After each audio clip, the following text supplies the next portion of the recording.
तो मेरे साथ कई सारे खास मेहमान हैं। रमेश शिंदे साहब हैं, आवाज उनकी थोड़ी गड़बड़ आ रही है, कोशिश करूंगा ठीक करने की। इलियास शराफुद्दीन साहब है, इस्लामिक स्कॉलर हैं, बड़े स्ट्रॉन्ग सपोर्टर है मौलाना साद के। मौलाना सईदुल कादरी हैं, ये भी मौलाना साद का समर्थन करते हैं। बिलाल खान सोशल एक्टिविस्ट हैं, ये भी मौलाना साद का समर्थन करते हैं। मुफ्ती वजाहत कासमी इस्लामिक स्कॉलर, ये मानते हैं कि इसको मुसलमानों से जोड़ना ठीक नहीं, क्योंकि ये मामला सिर्फ और सिर्फ तबलीगी जमात का है। और यही बात नाज़रीन अंसारी जो नेशनल सदर हैं मुस्लिम महिला फाउंडेशन की, उनका सोचना है। बिलाल खान का खूबसूरत तस्वीर लग गई है, मुस्कुरा रहे हैं बिलाल खान। लेकिन उससे पहले मैं इस बहस को आगे बढ़ाऊं, मौलाना सईदुल कादरी साहब और इलियास शरीफुद्दीन भाई और बिलाल खान और तमाम मेरे पैनलिस्ट, मैं आपको कुछ सुनाना चाहता हूं। क्या सोचते हैं इस्लाम के वृद्ध वयोवृद्ध जानकार मौलाना साद और तबलीगी जमात के बारे में। मौलाना साद मरकज की आड़ से मुसलमानों को मुख्य धारा में लाना ही नहीं चाहता था, उसकी खुद की डिग्री का पता नहीं। उसी तरह जमातियों को रखना चाहता है। ऐसे लोगों को मुस्लिम धर्मगुरु हाशमी मियां अशरफ अशरफी ने आईना दिखा दिया है। क्या सोचना है जो वहाबिज्म, जो कट्टरपंथ भारत के मुसलमानों में भरता जा रहा है, क्यों भरा जा रहा है, सुनिए मौलाना साहब की बात।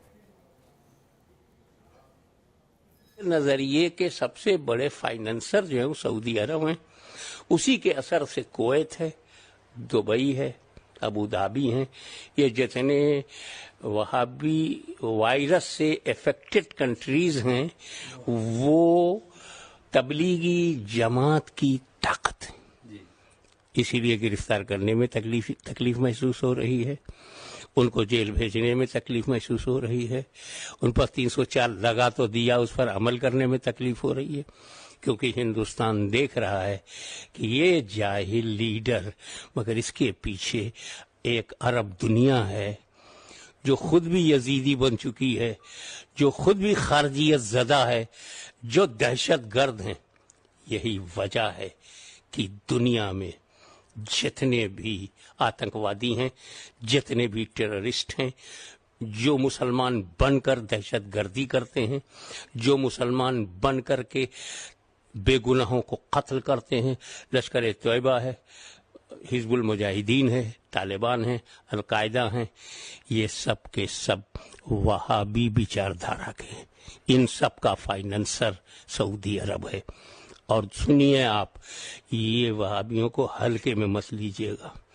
इन्होंने मुसलमानों के तमाम ज़रूरियात को ध्यान में रख करके संगठन बनाया है। इन्होंने देखा कि मुसलमान बच्चों में, सुन्नी मुसलमानों में जिन बच्चों को दीन की बड़ी दिलचस्पी है, उनके लिए दारुल उलूम देवबंद बनाया, नदवा बनाया। इन्होंने देखा कि सुन्नी मुसलमानों में जिन बच्चों में रोज़ा नमाज का बड़ा ज़ौक़ और शौक़ है, उनके लिए तबलीगी जमात बनाया। इन्होंने देखा सुन्नी मुसलमानों में वो कौन लोग हैं जिनको एजुकेशनल दिलचस्पी है, एकेडमिक मिजाज रखते हैं, उनके लिए जमात इस्लामी बनाया। कौन शरपसंद है, फसादी है, उनके लिए उन्होंने सीमी बना दिया है, हिजबुल मुजाहिदीन बना दिया है, लश्कर तैयबा बना दिया है। जिस मिजाज का जिसको पाते हैं उस मिजाज की एक ऑर्गेनाइजेशन बना देते हैं। ये सब अलग अलग दिखाई देते हैं। मौलाना सईदुल कादरी, ये मैं नहीं कह रहा हूं, जनाब अशरफ अशरफी कह रहे हैं। अंबेडकर नगर में एक बड़ी संस्था को चलाते हैं, खुद वयोवृद्ध हैं, मुसलमान हैं। उन्होंने जाहिल लीडर कहा है मौलाना साद को, यह भी कहा है कि वहाबी वायरस से ग्रस्त हैं। अरे सर, आप कोलगेट लगाते हैं, इतने मत दिखाइए दांत। इलियास शराफुद्दीन साहब, अच्छा है आप कोलगेट लगाते हैं, पर दांत इतने मत दिखाइए। मौलाना साहब बताइए मुझे, ये जो ऑडियो डाउन, ऑडियो डाउन में भी आऊंगा आपके पास। बताइए मौलाना सईदुल कादरी जी, बताइए प्लीज, क्या कहेंगे इनके बारे में। मौलाना हाशमी मियां साहब एक सुन्नी उलमा इकराम में बहुत ही एहतराम की निगाह सबको देखा जाता है, लेकिन ये बात जो उन्होंने कह रहे हैं, क्या ये हकीकत है कि हिंदुस्तान की हुकूमत उनके ऊपर 304 लगाई लेकिन फिर भी गिरफ्तार नहीं कर सकी? क्या आप इसकी तौसीक करना चाहेंगे? दूसरा सवाल ये है कि जहाँ तक अल-कायदा का ताल्लुक है, ISIS का ताल्लुक है, अल्हम्दुलिल्लाह हमने तमाम मकातिब फ़िक्र कहता है, वो सूफी हो, बरेली हो या देवबंदी हो या चाहे नदवे से ताल्लुक रखते हो, सब ने मिलकर हैदराबाद में एक तारीखी जलसा जनाब असदुद्दीन ओवैसी साहब की, फिर आ गए जनाब असदुद्दीन ओवैसी। मुझे बताइए ना, ओवैसी साहब पालघर के संतों की हत्या पर को खामोश हैं, मौलाना साद पर क्यों चुप हैं? क्यों मौलाना साद का मौन समर्थन कर रहे हैं? जवाब दीजिए ना। पूरा स्टेटमेंट पहले आप मेरा पूरा नहीं स्टेटमेंट सर, आप वही एक बात घुमा के ले आते हैं मौलाना ओवैसी। आप ये बताइए ना, क्यों देश में हर आतंकी संगठन का मुखिया, चाहे वो अल-कायदा हो, चाहे वो ISIS हो, चाहे वो लश्कर तैयबा हो, चाहे वो हिजबुल मुजाहिदीन हो, चाहे वो जैश ए मोहम्मद क्यों हो, मुसलमान ही क्यों है? मैं भारत के मुसलमानों को इससे नहीं जोड़ता, लेकिन यहां पर एक वहाबी सोच आ रही है, इससे आप इनकार नहीं कर सकते। हिंदुस्तान में ISIS हो या अल-कायदा हो या जैश ए मोहम्मद हो, इसकी अल्हम्दुलिल्लाह बो भी नहीं है, बो भी नहीं आई है यहाँ पर। अल्लाह का फजलो करम है, हिंदुस्तान के मुसलमान अपने ईमान पर कायम है, रसूलुल्लाह सल्लल्लाहु अलैहि वसल्लम लेकिन मौलाना साहब को बचाएंगे, पे चल रहे हैं। लेकिन मौलाना साहब को बचाएंगे जिसने तबलीगी जमात ने, जो तालिबानी सोच वाली जमात है, इंसानियत और मानवता के खिलाफ काम किया है। वहाबी कल्चर को बढ़ाया जा रहा है देश के अंदर।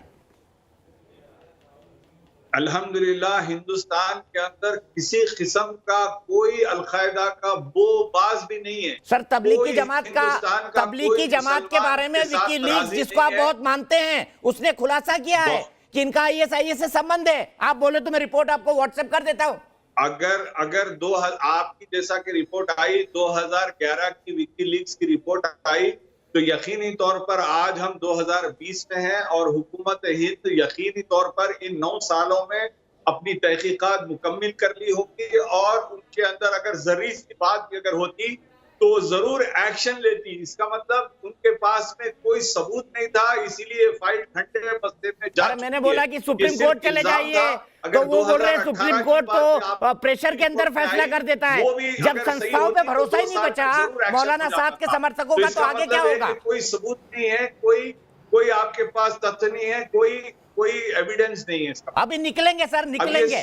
आशाराम का केस भी खुला था ना, तो सब बोलते थे भगवान है, वो भगवान है। एक एक करके निकलता है मामला। अभी जब गड़े मुर्दे उखड़ेंगे ना मौलाना कादरी साहब, सम्मान के साथ बोल रहा हूं, मैं आपके पास आऊंगा। नाजरीन, क्या जवाब देंगी आप इनको? क्या आप अशरफ अशरफी भाई का, मियां साहब का समर्थन करती हैं? आपकी उनके कुछ पॉइंट ऑफ व्यू से आप सहमत है? नाजरीन देखिए, मैं शुरू से कहती आ रही हूँ दीपक भाई कि इन सारे संगठनों की जांच, चाहे वो मौलाना शाद हो, चाहे वो देवबंद हो, चाहे वो दारुल उलूम हो, इन सारे संगठनों की फंडिंग की जांच कराई जानी चाहिए और इनकी फंडिंग को बंद किया जाना चाहिए, क्योंकि ये विदेशी फंडिंग एजेंसियों से मदद लेकर के हमारे देश में ऐसे कट्टरपंथी समुदाय को उजागर फैला रहे हैं, जो हमारे देश का नुकसान कर रहे हैं, जो हम जैसे आम मुसलमानों का नुकसान कर रहे हैं, जो राष्ट्रभक्त मुसलमानों का नुकसान कर रहे हैं, जो हिंदुस्तानी मुसलमान हैं उनका नुकसान कर रहे हैं। और ये सिर्फ अपने कट्टरपंथी विचारधारा को फैलाने के लिए, उनकी अपनी हुकूमत को चलाने के लिए ये इस तरह की बातें कर रहे हैं, क्योंकि इस्लाम हमेशा से मोहब्बत, भाईचारे का पैगाम देता रहा है और कभी भी कट्टरपंथियों की विचारधारा के समर्थन में नहीं है। चाहे वो पैगंबर मोहम्मद को आप देखिए, उनको मारने वाले खुद मुसलमान थे और उस समय इस तरह की विचारधारा, वहाबी विचारधारा के लिए हुसामुल हरमैन नाम की किताब में तमाम फतवे दिए गए हैं, क्योंकि इनको बताया गया कि ये खुद बैन है अरब जैसे देशों में, और ये फिर भी भारत जैसे देश में जहां पर सब तरह की विचारधारा पनपती है, हमको पूरी आज़ादी है, हमको संविधान में हक है, हम संविधान के जरिए अपने न्याय के लिए खड़े हो सकते हैं, संविधान के जरिए हम अपने अधिकारों को पा सकते हैं। और वहाँ पर ये इस तरह की बात कर रहे हैं कि मौलाना साद जैसे लोग बेगुनाह हैं, बेगुनाही के उनके सबूत लेकर के फिर रहे हैं, और क्यों उन्हें वो बचाना चाह रहे हैं? बाकी मुसलमानों की तरफ क्यों नहीं देख रहे हैं? बाकी मुसलमान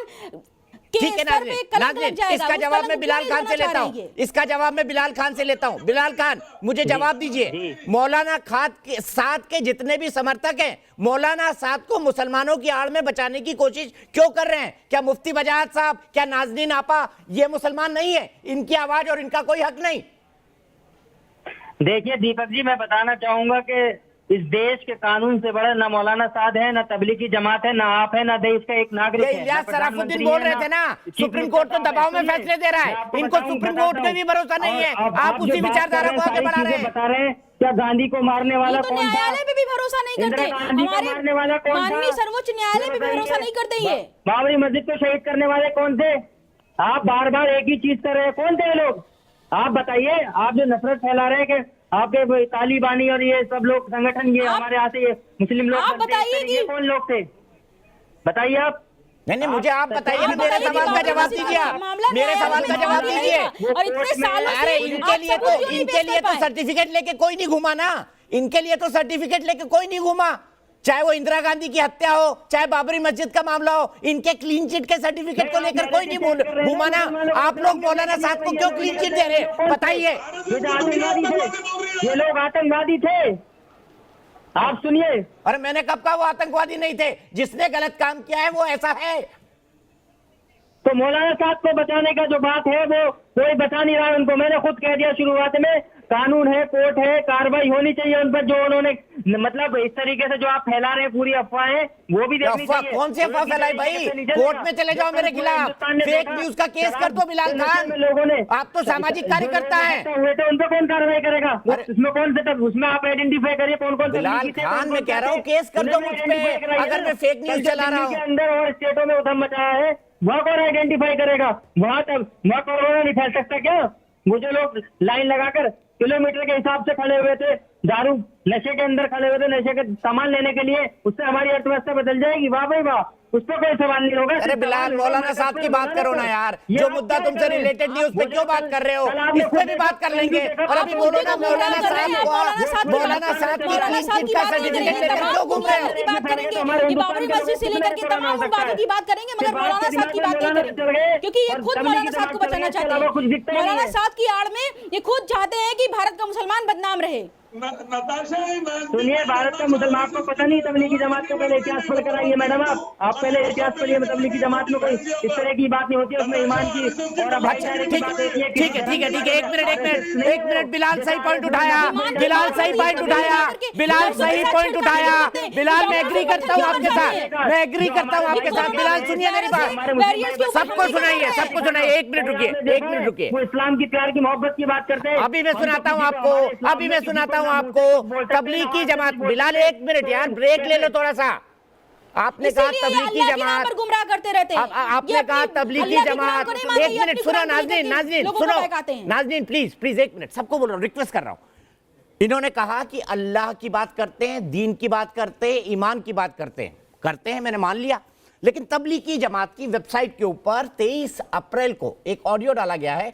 एक मौलाना साद के समर्थक हैं मुफ्ती महफूज कासमी, ये साद के करीबी हैं, उनके बचाव में उन्होंने एक ऑडियो डाला। उन्होंने कहा कि मौलाना साद अल्लाह के वली हैं और अगर अल्लाह के वली को परेशान किया गया तो ऐलान जंग कर देगा अल्लाह। सुनिए इनको। अल्लाह रब्बुल इज़्ज़त ने कुरान करीम में वादा फरमाया है, दीन को हमने उतारा है और दीन की हिफाजत भी हम खुद करेंगे। शायद सबको ये बातें हजम ना होगी, लेकिन मैं जानता हूँ हजरत जी मौलाना साद साहब अमीर आलम शेखुल हदीस वली कामिल अल्लाह अरे खानवाले सिद्दीक हैं, अबू बकर की दुआओं का नतीजा है रजी अल्लाह तआला अन्हु, उनकी नस्ल है, सिद्दीक अकबर रजी अल्लाह तआला उनका खानदान है, उनकी दुआओं का समरा है। हजरत जी मौलाना इलियास रहमतुल्लाह अलैह की दुआओं का समरा है।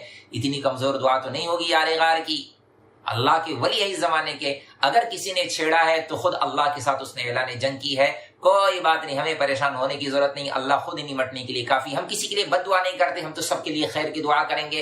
लेकिन इतनी बात समझ लें, हम साथियों को क्या कहना है, क्या करना है, सब्र से काम लेना है। इंशाल्लाह अल्लाह रब्बुल इज्जत हम सबको अमल करने की तौफीक अता फरमाए। वमा अलैना इल्लल बलाग। चलिए सबसे पहले चलता हूं इलियास भाई के पास। इलियास भाई बताइए, मौलाना साद अल्लाह के वली है? मौलाना साद कुरान हदीस की बात करने वाला और हर मुसलमान कुरान हदीस की बात करने वाला अल्लाह का दोस्त है, वली दोस्त को बोलते हैं।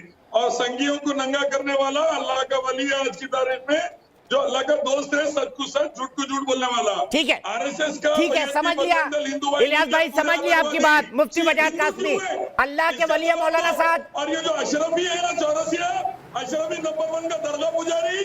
देखिए दीपक भाई, मैं आपको आपके शो में पहले भी बता चुका हूँ कि वली का मतलब अरबी में आता है दोस्त का, और ऐसा इंसान जो अल्लाह ताला से, अल्लाह की इबादत से इंसानों को दूर करता हो, इंसानों के अंदर गुमराही फैलाता हो, ऐसा इंसान जो हज़ारों करोड़ की संपत्ति रख के खिदमत खल्क पे एक पैसा भी ना खर्च करता हो, ऐसा इंसान जो मज़हब इस्लाम के नाम पर, दीन के नाम पर हज़ारों करोड़ रुपए इकट्ठा कर सकता हो।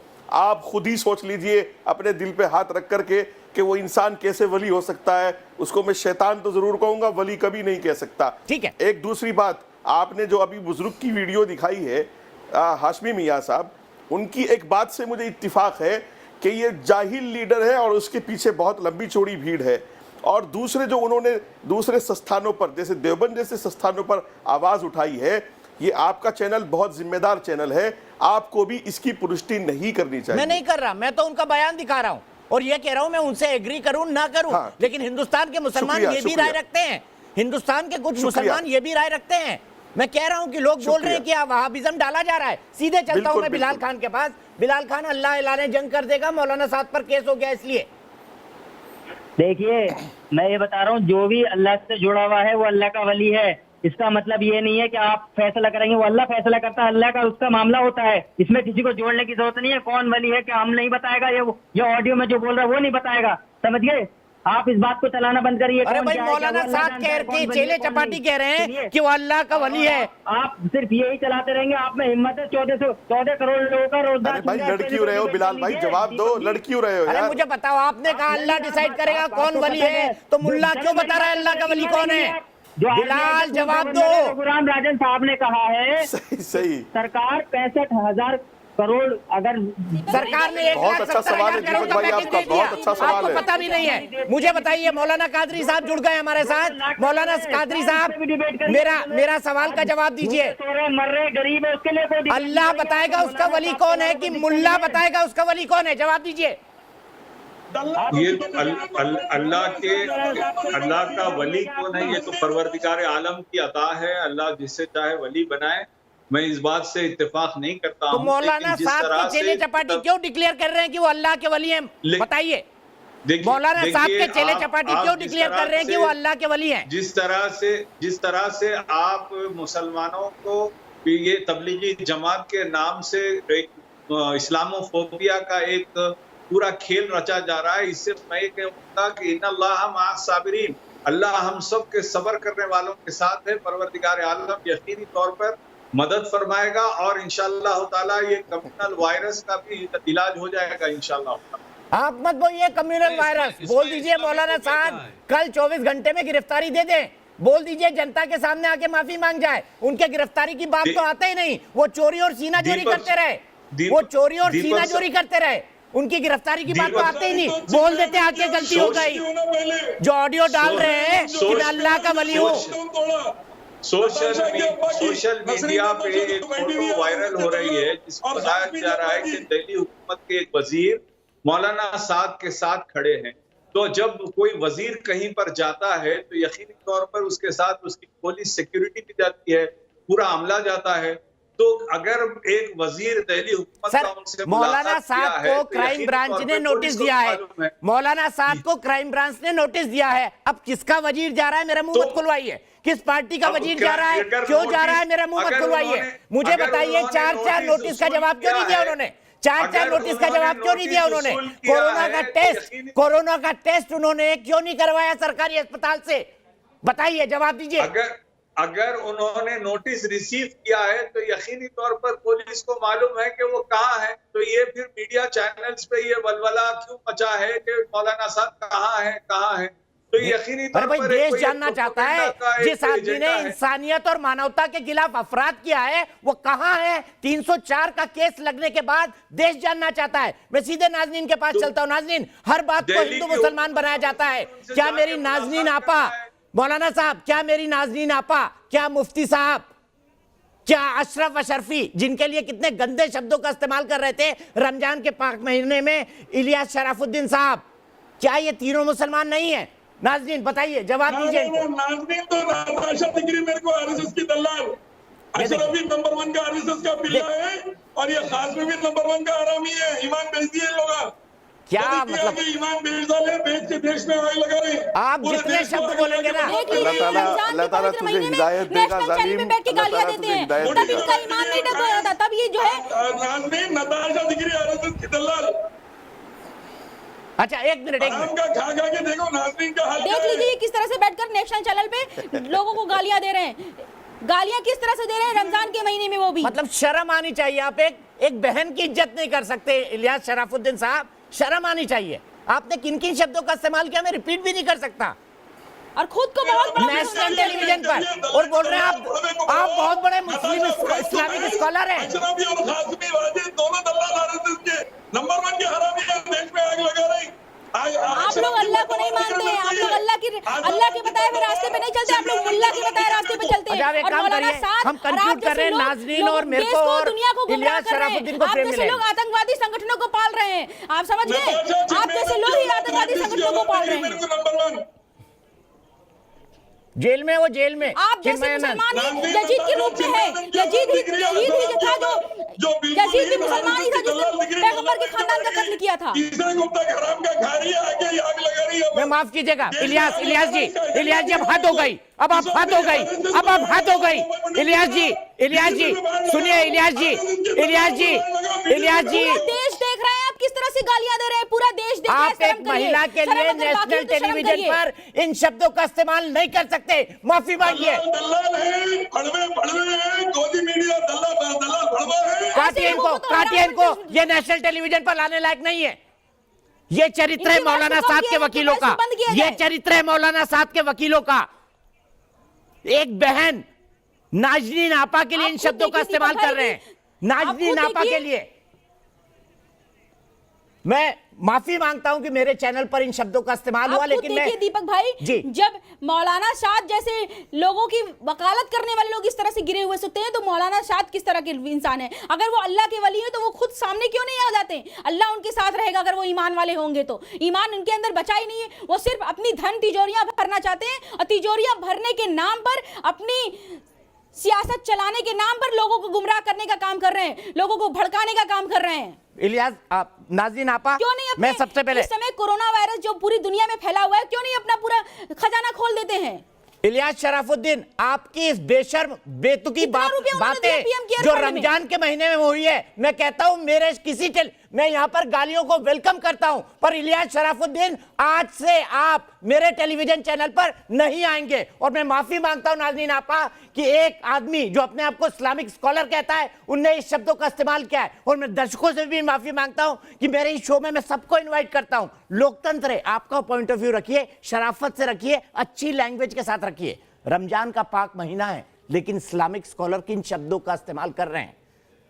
कितने ये अल्लाह के इस्लाम को मानते हैं और कितने ये मुल्ला के इस्लाम को मानते हैं, आप खुद समझ जाइए। फिलहाल एक ब्रेक, लेकिन न्यूज नेशन एक ऐसा चैनल है जहां पर खबरों का सिलसिला कभी नहीं थमता।